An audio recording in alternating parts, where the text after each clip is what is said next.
La enseñanza de hoy, claro, la enseñanza pasada, ¿verdad? Nosotros hablamos de, hemos estado hablando, el tema es la doctrina del Espíritu Santo, a petición de nuestra hermana.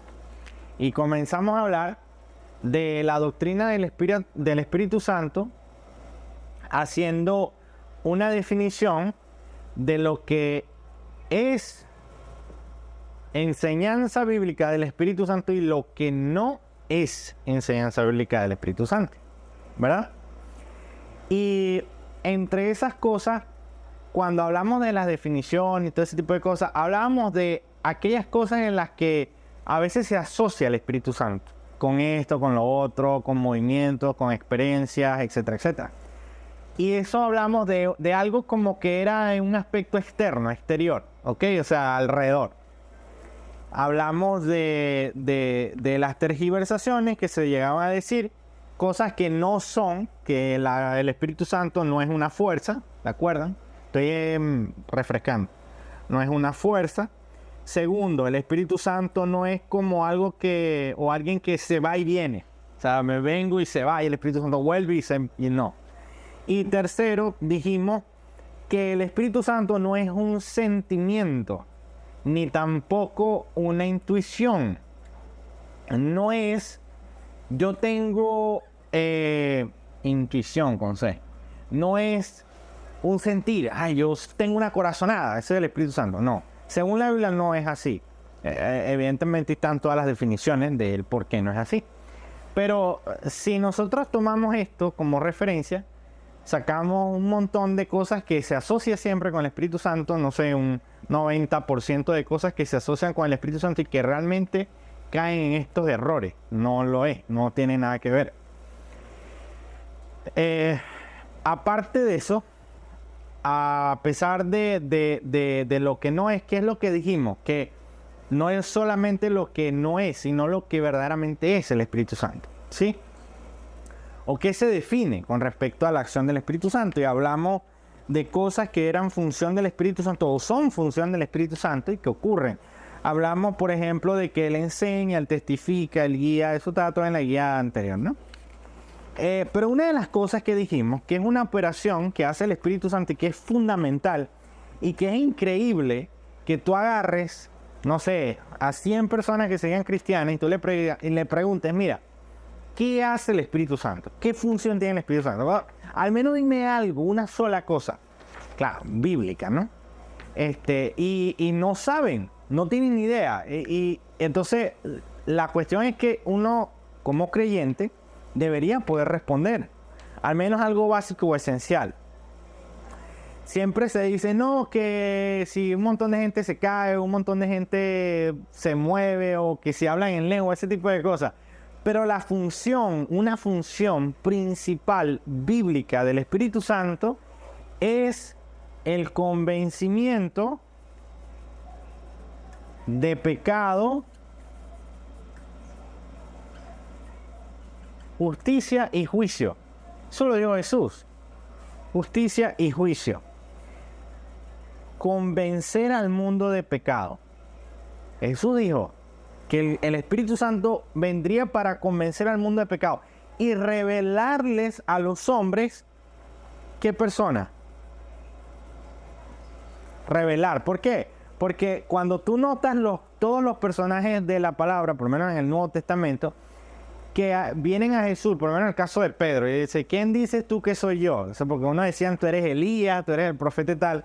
Y Pedro dijo, tú eres el Cristo, el Hijo del Dios viviente. Y enseguida el Señor le dijo, no te lo reveló ni carne ni sangre, sino mi Padre que está en los cielos. Es decir, por medio de la acción del Espíritu Santo, Él nos revela que Jesús es Dios. ¿Ok? El Espíritu Santo hace esa obra. Y esto es algo fundamental porque para que tú te des cuenta, vamos a decir, una personita acá, se dé cuenta, este es los ojos, la vista, de que Jesús es Dios y lo reconozca y se humille, tuvo que haber pasado algo completamente en su corazón, total, algo, una obra que no se puede explicar, porque la gente realmente no quiere conocer a Dios. O sea, no, la gente no busca a Dios. Juan dice que al mundo amó más las tinieblas. O sea, los hombres han desechado a Dios durante la historia de toda la revelación de la palabra.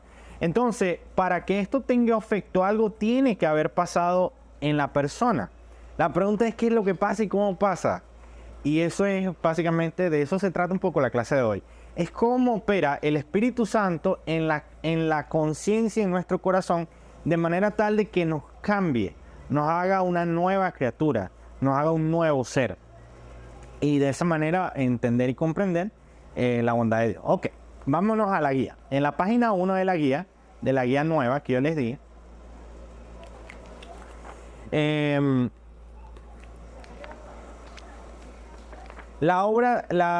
una de las funciones o de la obra que hace el Espíritu Santo es la regeneración espiritual. Regeneración espiritual. Obviamente comprende un acto sobrenatural que pasa en el ser humano. ¿Dónde aparece eso en la palabra? Bueno, aparece en muchas partes, pero vamos a ir por partes, por fase. Primero, Ezequiel 36:26, ustedes lo tienen ahí la cita. El profeta Ezequiel dice: os daré corazón nuevo y pondré espíritu nuevo dentro de vosotros y quitaré de vuestra carne el corazón de piedra y os daré un corazón de carne. El punto del corazón de carne y el corazón de piedra es precisamente que el corazón de carne es vivo, se conduele. El corazón de piedra es que no reacciona, que no tiene ningún tipo de afecto hacia algo, pues. Ahora, hay 3 fases. Yo no sé hasta qué punto, creo que en la cultura judía eso fue parte, pero 3 fases por las cuales uno pudiera conocer el ser humano, el hombre, y definirlo ya como una persona que tiene conciencia, no en el aspecto biológico de que si tengo 2 riñones, 2 pulmones, no, en el aspecto de la conciencia. Y están aquí, en esta imagen, son el intelecto o raciocinio. Yo lo simbolicé con el cerebro, porque bueno, parte, ¿no? El intelecto, luego los afectos, que son emociones, y lo relacioné con el corazón. Y finalmente, las extremidades, que serían pies y manos, están aquí, lo ven, como la conducta. Voy a poner aquí unos pies. La conducta.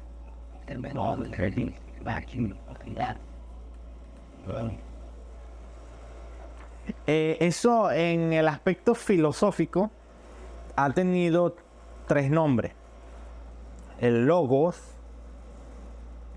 el patos y el etos. ¿Ok? Logos, patos y etos. El logo tiene que ver con lo que es verdad, o sea, lo que es absoluto en términos de conocimiento. Por ejemplo, 2 más 2 son 4. ¿Te recuerdas que yo creo que una vez hablé de la relatividad? Que, o sea, la relatividad es más o menos así como que, mira, si tú metes la mano en la candela te vas a quemar. No, o sea, eso lo estás pensando tú. Yo si meto la mano no me voy a quemar. Entonces se mete la mano y se quema. Eso es una verdad absoluta. Entonces, hay personas que creen o piensan que en el tema de la religión es relativo. O sea, es, bueno, nosotros fue Cristo, a los allá en la India fue Shiva y los demás dioses de allá, los de China fue Buda. Eso es relativo. Entonces, para ellos es Buda, para no sé qué, y para nosotros es Cristo. Entonces, no. Porque si no, entonces, ¿por qué Cristo manda a ser discípulos a todas las naciones, por ejemplo? Y si fuera que cada quien, entonces Cristo no viene a morir en la cruz por la humanidad. O sea, se queda allá. Pues si habían otros caminos. Entonces, no es relativo. En este aspecto debemos entender que lo que es la palabra de Dios debe apelar a ser absoluto. O sea, cuando Jesús dijo, le decía a los discípulos cosas como que porque habéis leído, la gente que estaba escuchando me decía, pero Jesús, o sea, ¿en qué libro aparece eso? ¿Pero quién lo dijo? No, la gente ya veía que era la ley de Moisés, obviamente, y a eso lo llamaba el Señor. Pero entonces el punto es que el ser humano es intelecto, es raciocinio. Nosotros tenemos la capacidad de analizar, de comprender, por eso es que se estudia en la universidad y hay profesiones. Dios nos creó así, como seres racionales. Pero el ser humano también es afecto, que es emoción, que es el pato, de ahí viene la palabra patológico, una patología. Es decir, nosotros hay cosas que hacemos que están más influenciadas por el sentimiento que por el raciocinio. Por ejemplo, hay gente que se enamora mal enamorada, por decir un dicho, y entonces hay gente que, oye, pero tú estás con tal persona que eso lo que te va a traer es un mal, pero es que no puedo, pero es que no es que no puede, es que sus afectos, sus sentimientos están conectados con esa persona. Pero pudiera ser eso, pudiera ser otra cosa. Pero el punto es que el ser humano es también emoción, ¿ok? Es afectos, es sentimientos. Eso es algo de lo que nos hace humanos, ¿no? Pero ya más allá de eso, la conducta, el ethos, de ahí viene la palabra ética. La ética tiene que ver con qué es lo que, o sea, cuáles son nuestras acciones y qué valor hay en lo que hacemos. Por eso es que la ética tiene que ver con temas morales. O sea, o sea, por lo menos el aborto es un tema ético que tiene que ver con matar, por ejemplo. Entonces, en ese sentido, la ética y lo que es el ethos tiene que ver con nuestra conducta. Manos, pies, la Biblia lo menciona muchas veces. En Deuteronomio decía, por ejemplo, y estas palabras las pondrás en tu frente y las repetirás a tus hijos, hablando hacia el raciocinio, pero también en Proverbio dice por lo menos que, Proverbio, el Salmo 1, que bienaventurado el varón que no anduvo en consejo de malo, ni en silla de escarnecedores se ha sentado, ni en caminos, todo ese tipo de cosas. Porque el andar tiene que ver también con nuestra realidad. Nosotros somos personas que creamos, que hacemos, que trabajamos. Entonces, pero también la conducta tiene que ver un poco con el efecto a largo plazo. ¿Me explico? No algo momentáneo. Entonces, bueno, de todas formas ya vamos a llegar allá. Ahora bien, ustedes ven esta imagencita así del corazón y de... ¿Sí la ven, no? Bueno, eso es básicamente una representación de lo que hace el Espíritu Santo en nosotros. Claro, Él no nos cambia el corazón de carne en un sentido material, lo hace en el sentido espiritual. Ese es el aspecto que ocurre, el cambio de corazón. De hecho, como una vez un teólogo lo dijo, el Espíritu Santo se ensucia las manos porque nosotros somos seres pecaminosos, tenemos pecado en nosotros.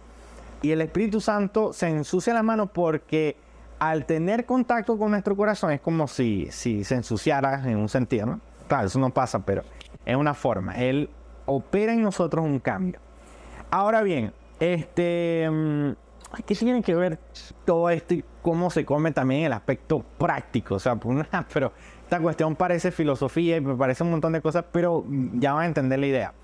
¿Ustedes no les ha pasado, por ejemplo, que siempre hay una duda y una pregunta sobre si una persona es cristiana o no?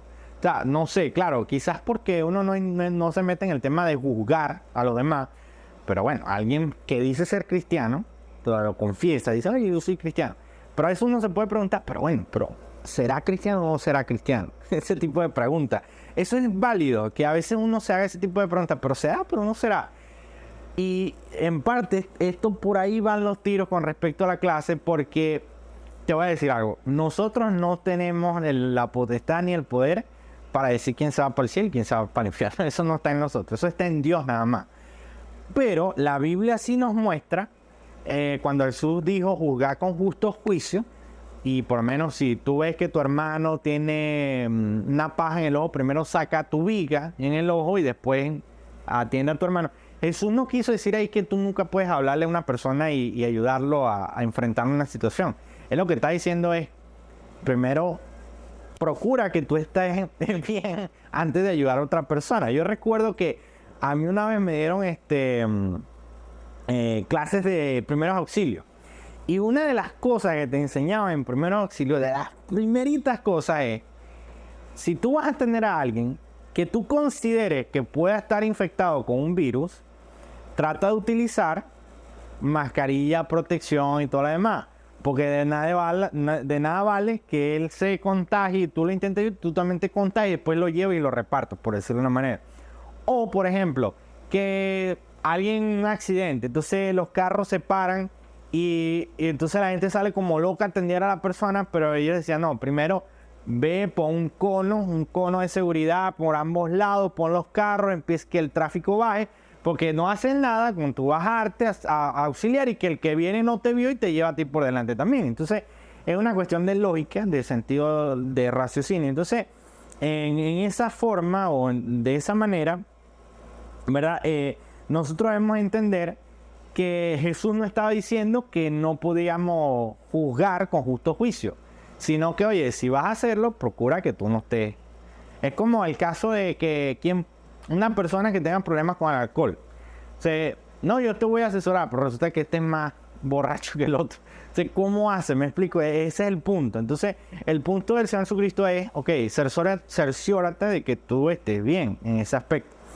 Y en ese sentido, hay una forma en la que nosotros no es que vamos a decir 99% de precisión, esta es una persona que sea cristiana y que tiene el Espíritu Santo. No podemos decir eso. Pero sí, hay una forma en la que uno viendo, de acuerdo a esta fórmula, tú puedes decir, parece que tiene una vida espiritual que es guiada por el Espíritu Santo. Y esa está representada por esos círculos que yo hice allí. Esos círculos básicamente que representan el intelecto,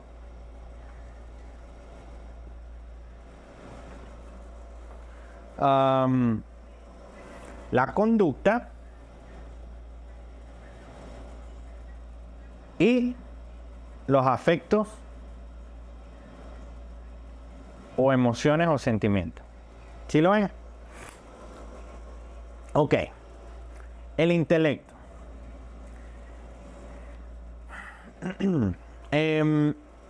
Nosotros hablamos, no sé si ustedes han escuchado este término del sweet spot, pero bueno, eso se usa mucho. Ajá.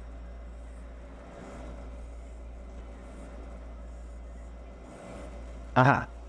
Este es el sweet spot. O el lugar ideal, por decirlo de una manera. Lugar ideal. ¿Cuál es ese? El centro del intelecto con la conducta, con el afecto de los sentimientos. Acá, Espíritu Santo. ¿Qué sucede? Una persona dice, vamos a ver la idea de lo que es el ser humano. El ser humano, intelecto, raciocinio, sí. Yo tengo una comprensión avanzada, fuerte, bastante impactante de lo que es la doctrina de la Biblia, de lo que dice la Biblia, la teología, de todas las enseñanzas. Excelente. 20 puntos. Pero resulta ser que en la conducta, tipo está en vicio, es infiel a su esposa. O sea, tiene un conocimiento, pero la conducta no es proporcional al conocimiento. ¿Sí me explico? Entonces, ¿qué se vuelve? Un hipócrita o una persona que no vive lo que enseña, lo que dice creer. En un sentido. También tenemos el otro contrario. Personas que tienen una conducta que es intachable, ¿ok? Más sin embargo, no tienen absolutamente ni la más remota idea de la fe cristiana. O sea, tienen un Jesús distorsionado, totalmente distorsionado. Un ejemplo, los mormones, los santos de los últimos días. Ellos tienen sus propios libros. La mayoría de los libros se han demostrado que son un plagio. Son altamente morales, sea, altamente morales en el sentido de que son personas que son, wow, irreprensibles, trabajadores, ¿me explico? Pero con respecto a la fe, no hay un conocimiento. Es como una persona que tenga una tremenda conducta, pero le preguntan quién es Cristo, qué hizo Cristo, y no sabe absolutamente nada. ¿Sí me voy a entender? Ok. Pero también tenemos los afectos. Los afectos. Ya aquí es donde entra la parte que si a veces un poco pentecostal, va a decir que la emoción, que yo lloré, wow, la unción, tremendo. Pero tú fuiste a la iglesia, sí, eso estaba poderoso. ¿Y qué enseñaron? No sé, pero no te acuerdas, no me acuerdo, pero eso estuvo poderoso, la unción y no sé. Ajá, entonces, ¿sí me explico? Entonces, los afectos, porque el punto es que todo tiene su lugar. Los afectos, los sentimientos están. Jesús, de hecho, lloró en una ocasión y como todo. Pero también está el conocimiento, o sea, algo te tiene que quedar, ¿me explico? Pero a veces no queda nada. Entonces, ese es el punto, puro emoción, sentimiento. Y por acá, obviamente, si no es conducta y no es esto. Entonces, el punto es que cuando tú ves a una persona que dice tener un conocimiento, o al menos uno ve que hay un conocimiento, vive conforme a ese conocimiento, y obviamente sus afectos están conectados, tú puedes decir, sí, esa persona se ve que está siendo guiada espiritualmente por el Espíritu Santo. Porque, por ejemplo, una persona, Santiago, por ejemplo, habló con respecto a los afectos, de que si tú tienes un hermano que viene en necesidad, y tú oras solamente por esa persona, y tú no le das, teniendo un paquete de harina, un paquete de arroz, no le eres capaz de dar, algo está pasando aquí. O sea, algo está pasando en tu corazón.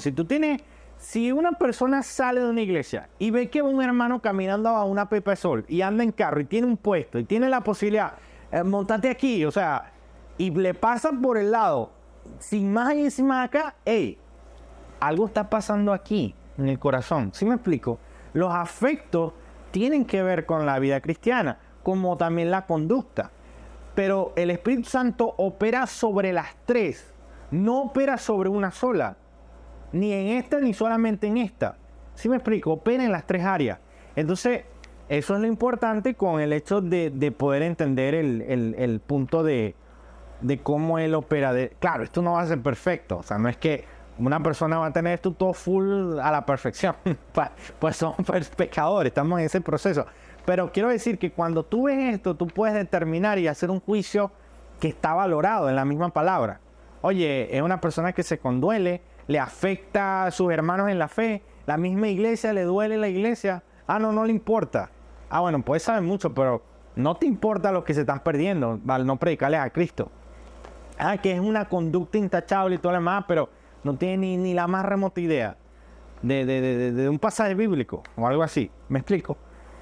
Ok, vamos entonces a ver algunas cosas acá. Vámonos a la página 2. En el aspecto intelectual, el punto es el siguiente. El Espíritu Santo obra y opera en el intelecto del que es regenerado, del que Él obra en el corazón. Lo voy a poner de una forma para que se entienda. Una persona viene a Cristo, llega al Evangelio, cree en el Señor, se convierte y todo lo demás. Claro, él apenas sabe que él es pecador y que Cristo lo salva.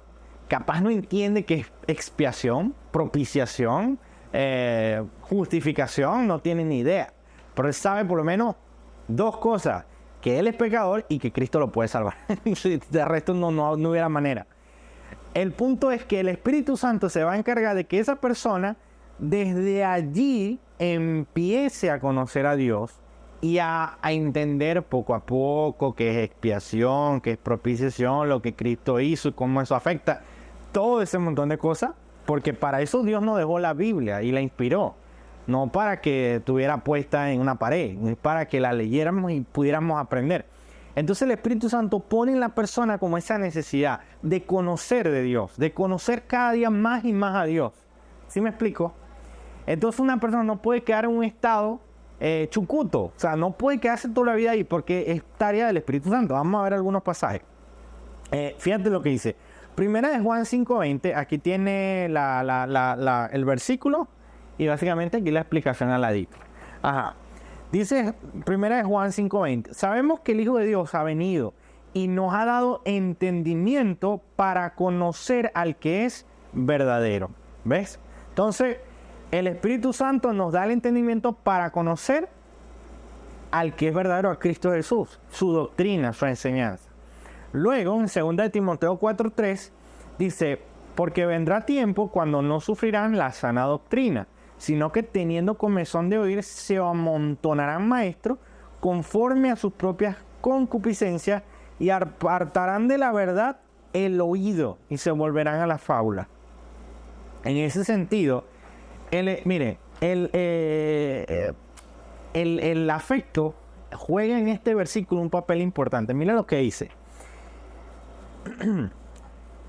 Dice, teniendo comezón de oír, se amontonarán maestros conforme a sus propias concupiscencias. ¿De dónde salen las concupiscencias? Según las palabras. De la carne, del corazón del hombre caído, perverso, por decir una palabra. Ahora, dice que apartarán de la verdad el oído, o sea, van a apartar el oído de forma voluntaria, o sea, no van a querer escuchar la verdad. Y eso tú lo ves acá, en el afecto. ¿Por qué? Porque hay gente que tú le predicas el evangelio tal y como es el evangelio, es decir, que somos pecadores, Cristo ha muerto en la cruz para salvarnos de nuestros pecados, y no tienen eso.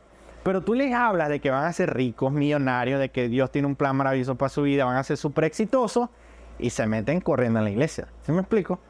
¿Te das cuenta? O sea, el amor, el Espíritu Santo es el que pone el afecto en el creyente para que ame la verdad. La verdad que es la única verdad del evangelio. ¿Sí me explico? Ahora, mira bien lo que dice acá.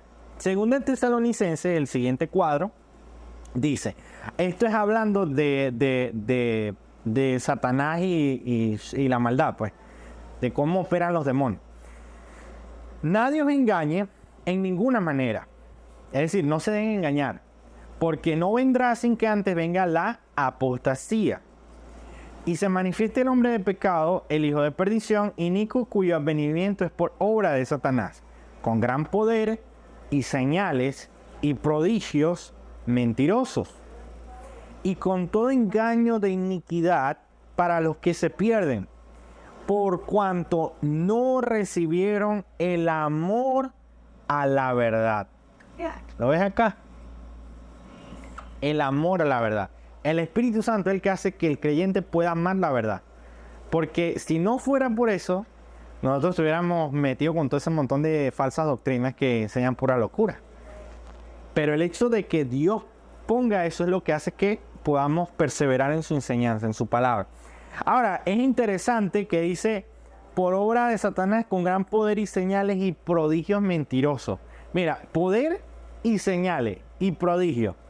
Y el Señor en Mateo 7:22 dice, Señor, o sea, muchos me dirán en aquel día, Señor, Señor, no profetizamos en tu nombre y en tu nombre echamos fuera demonios y en tu nombre hicimos muchos milagros. ¿Y qué dice el Señor Jesucristo? Apartado de mí, nunca os conocí, hacedores de maldad. Entonces les declararé, nunca os conocí. Ahora, lo interesante es que en los tiempos del Señor Jesucristo, los apóstoles, ni Pablo, ni Pedro, ni ninguno de ellos estaban con unas pancartas diciendo servicio de milagro, servicio de sanidades y milagros. Hoy viernes a las 8. No, eso no pasaba. Porque ellos no tenían el control de eso. El Espíritu Santo es el que podía operar de esa manera. Pero el punto acá, el punto es que aún las señales como milagros, ese tipo de cosas, no son una evidencia suficiente para decir, no, Dios está con ellos. No, eso es lo que el texto aclara. Porque recuerdan a Moisés, cuando Moisés fue ante Faraón, que dice que hizo varias señales De hecho, lanzó una vara y se convirtió en serpiente. ¿Se acuerdan? Los magos de Faraón hicieron exactamente lo mismo. ¿Me explico? Entonces, no, eso no es una señal. Entonces, bueno, importante es el amor a la verdad. El amor a la verdad, que Dios lo da. Ahora, mira lo que dice este versículo. En 2 Tesalonicenses 2:11 dice: y con todo engaño de iniquidad para los que se pierden por cuanto no recibieron el amor de la verdad, en la página 2, por esto, mira lo que dice, por esto Dios les envía un poder engañoso para que crean la mentira. ¿Qué tal? ¿Qué te parece? Ah, ¿ves lo delicado del asunto? Mira, ¿tú sabes cómo se ilustra eso en el Antiguo Testamento? Aquí está, en Primera de Reyes 22, página 3. En la página 3, mira lo que dice en ese cuadro. Primera de Reyes 22. Este era Acab, cuando iba a tener la guerra. Entonces él dijo: oye pues palabra de Jehová. Yo vi a Jehová sentado en su trono, y todo el ejército de los cielos estaba junto a él, a su derecha y a su izquierda. Y Jehová dijo: ¿quién inducirá a Acab para que suba y caiga en Ramot de Galaad? Y uno decía de una manera y otro decía de otra. Y salió un espíritu y se puso delante de Jehová y dijo: yo le induciré. Y Jehová le dijo: ¿de qué manera? Él dijo: yo saldré y seré espíritu de mentira en boca de todos sus profetas. Y él dijo: le inducirás y aún lo conseguirás. Ve pues y hazlo así. El espíritu de mentira. Mira, yo le voy a parafrasear y resumir la historia brevemente. En Jerusalén, en este tiempo, Acab, que era un rey, estaban unos profetas del pueblo de Jerusalén, de Israel, pues, profetas del pueblo judío. Y eran, no sé, 300, 400, no recuerdo. Pero había un profeta que era Micaías. De hecho, esta es la historia de Micaías. Micaías era un profeta también, pero que cuando a él lo llamaban, lo buscaban: mira, ¿qué ha dicho el Señor? Entonces Micaías decía: bueno, va a pasar esto y esto, y eran puras cosas malas, puras cosas negativas. Entonces el rey dijo: no me traigan más a ese hombre, porque todo el tiempo que viene es que me va a pasar algo malo, que viene un juicio, que no sé qué. No, yo no lo quiero escuchar. Entonces uno de los que estaban ahí le dice: no, rey, déjame que yo lo busque y vas a ver que no es así. Claro, y él va y habla con Micaías, le dice: Micaías, tú sabes, no le digas al rey esto, que no sé qué. Y entonces se lo llevan así a Micaías. Y Micaías, o sea, delante del rey: no, sí, tú vas a ganar, como todos los demás profetas. Entonces, el rey le dijo: pero seguro que eso es así. No, eso no es así. Y empezó a decirle que iban a perder la guerra, que no sé qué. Y el rey: no, ves que siempre te lo digo, que me habla mal, que no sé qué. Entonces, claro, ¿cuál es la moraleja y cuál es el asunto con la historia? Que eran 400 o más de 400 profetas los que le dijeron al rey que él iba a ganar. Y uno solo fue el que le dijo que no iba a ganar. Y pasó fue lo que dijo uno solo. ¿Sí me explico? Entonces, ¿cuál es el punto de eso? El punto es que aquellas personas que están en el error, en la falsa doctrina, en parte es porque Dios o sea, en un sentido, como no aman la verdad, eso es parte del juicio. ¿Sí me explico? Del juicio que ellos tienen en sí mismos por no amar la verdad, por no amar lo que es correcto. Ok. Ahora, eso es con el aspecto del raciocinio, del intelecto. Ok. Que Dios va moldando, por medio del Espíritu Santo, nos va sacando de las cosas que son erradas. Ok. Ahora, vamos al aspecto de la realidad espiritual, porque entonces hay realidad espiritual y consecuencia conductual. Es decir, en el ser humano el Espíritu Santo opera cambiando nuestro raciocinio, pero llevándonos a entender la realidad espiritual que hay detrás de todo lo que el Señor promete en su palabra, y también las consecuencias, que es la parte de cómo eso afecta a largo plazo. ¿Ok? Ahora, ¿cuál es el punto con esto de esta idea? Porque básicamente nosotros decimos o nosotros entendemos que el Espíritu Santo va operando y nos va transformando en todo nuestro ser, de manera que no somos los mismos, o sea, realmente cambiamos. Es tanto el cambio radical que Pablo quería matar a todos los cristianos y Jesús se le apareció y de la noche a la mañana ya estaba predicando.